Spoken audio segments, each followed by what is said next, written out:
દેશભરમાં શિયાળો તેના અંતિમ તબક્કામાં છે। ગુજરાતમાં તો ફેબ્રુઆરીમાં માર્ચ જેવી ગરમીનો અનુભવ થઈ રહ્યો છે। જો કે બુધવારે ગુજરાતના કેટલાક વિસ્તારોમાં વાદળો છવાયેલા જોવા મળ્યા હતા અને કેટલીક જગ્યાએ હવામાનમાં પણ ફેરફાર થયો હતો। ત્યારે આજે સવારથી જ અમદાવાદના હવામાનમાં જાણે પલટો આવ્યો છે અને સુસવાટાભેર પવન સાથે ઠંડીનો ચમકારો અનુભવાઈ રહ્યો છે। તો બીજી બાજુ દિલ્હી સહિત ઘણા રાજ્યોમાં થોડા સમયે વરસાદ પડવાથી તાપમાન ઘટી રહ્યું છે અને ઠંડીનો અહેસાસ થઈ રહ્યો છે। દરમિયાન હવામાન વિભાગ એ 5 રાજ્યમાં વરસાદ અને તોફાનની ચેતવણી જાહેર કરી છે। વધુમાં ઘણા રાજ્યોમાં 40 થી 45 કિલોમીટર પ્રતિ કલાકની ઝડપે પવન ફૂંકવાની આગાહી કરવામાં આવી છે। આના કારણે તાપમાનમાં 2 થી 3 ડિગ્રી સેલ્સિયસનો ઘટાડો થઈ શકે છે।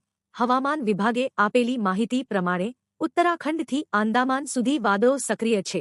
હિમાચલમાં હળવો વરસાદ અને ઊંચાઈવાળા વિસ્તારોમાં બરફવર્ષા થવાની સંભાવના છે। તમિલનાડુ અને કેરળમાં પણ છૂટાછવાયા વરસાદની શક્યતા છે। આંદામાન અને નિકોબાર ટાપુઓમાં ભારે પવન અને વીજળી પડવાની સંભાવના છે। માછીમારોને દરિયામાં ન જવાની સલાહ આપવામાં આવી છે। આગામી 48 કલાકમાં ઉત્તર પશ્ચિમ ભારતમાં લઘુત્તમ તાપમાનમાં ઘટાડો થશે। આ પછી 5 દિવસ સુધી કોઈ મોટો ફેરફાર થવાની સંભાવના નથી। હવામાન વિભાગે આપેલી માહિતી પ્રમાણે હાલ એકસાથે 3 સિસ્ટમ સક્રિય છે। Western disturbance, upper air cyclonic circulation trough સક્રિય હોવાને કારણે થંડર સ્ટ્રોમ એક્ટિવિટી સાથે સામાન્ય વરસાદની આગાહી આપવામાં આવી છે। અમદાવાદના હવામાન વિભાગના વેધર મેપ પ્રમાણે આગામી 48 કલાક દરમિયાન મહત્તમ તાપમાનમાં કોઈ મોટો ફેરફાર નહીં થાય। આગામી 2 દિવસ માટે 2 થી 3 ડિગ્રીનો વધારો નોંધાશે। ત્યારબાદ સમગ્ર રાજ્યમાં ધીમે ધીમે 2 થી 3 ડિગ્રીનો ઘટાડો થવાની સંભાવના છે।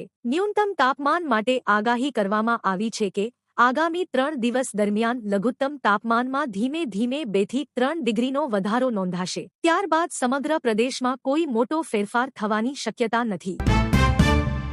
દેશભરમાં હવામાનની પેટર્ન બદલાઈ રહી છે। કેટલાક વિસ્તારોમાં વરસાદ જોવા મળશે, કેટલાકમાં વાદળછાયું વાતાવરણ રહેશે, કેટલાકમાં ઠંડી પડશે, જ્યારે કેટલાકમાં તાપમાન વધશે।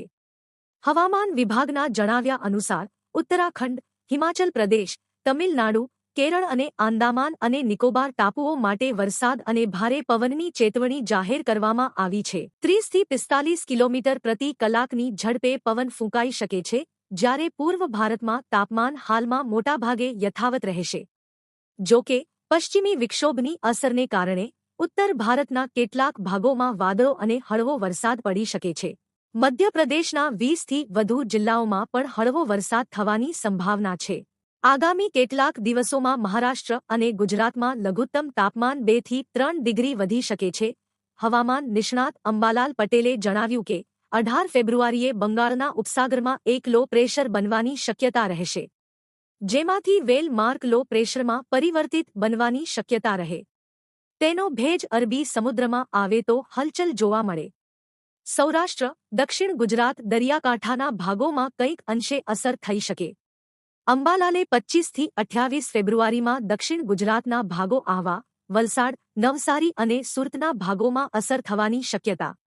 સૌરાષ્ટ્રના દરિયાકાંઠાના વિસ્તારોમાં ક્યાંક તેની અસર થઈ શકે। વાદળછાયું વાતાવરણ અથવા કમોસમી વરસાદની શક્યતા રહે। ઉત્તર ગુજરાત અને મધ્ય ગુજરાતના ભાગોમાં પણ વાદળવાયું કે કંઈક છાંટા પડી શકે છે તેમ જણાવ્યું છે। હવામાન નિષ્ણાત અથરેયા શેટ્ટીની આગાહી પ્રમાણે રાજ્યમાં ફરી માવઠાની આશંકા જોવા મળી રહી છે। 19 ફેબ્રુઆરી સુધીમાં માવઠાની આશંકા છે।